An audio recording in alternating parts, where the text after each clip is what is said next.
সুপ্রিয় ভিউয়ার্স, সবাই কেমন আছেন? আশা করি সবাই অনেক অনেক ভালোই আছেন। তো যারা জানতে চান বড় শালিক পাখি কিভাবে পোষ মানানো যায়, তাদের জন্য আজকের এই ভিডিওটি।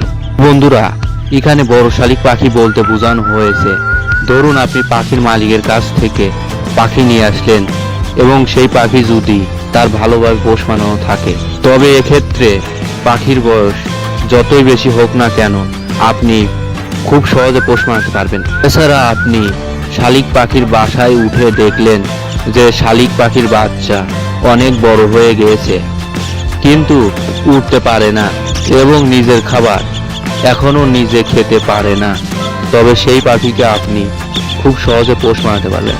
প্রথমে আপনারা বড় শালিক পাখিকে বাড়িতে নিয়ে আসার পর ডানার মাঝখানের দুই পাশের কয়েকটি পালক কেটে দেবেন, যাতে পাখি ভালোভাবে উঠতে না পারে।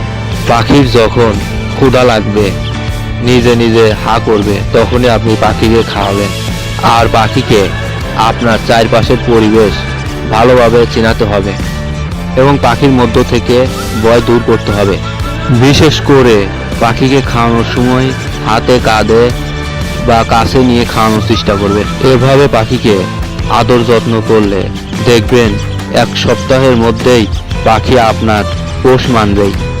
আর বন্ধুরা, আপনাদেরকে একটা বিষয়ে সতর্ক করছি, দেখবেন শালিক পাখি যেসব জায়গায় বাসা বাঁধে, বিশেষ করে তাল গাছ, নারকেল গাছ, খেজুর গাছ, এসব জায়গায় কিন্তু বিষাক্ত সাপের উপদ্রব বেশি হয়ে থাকে।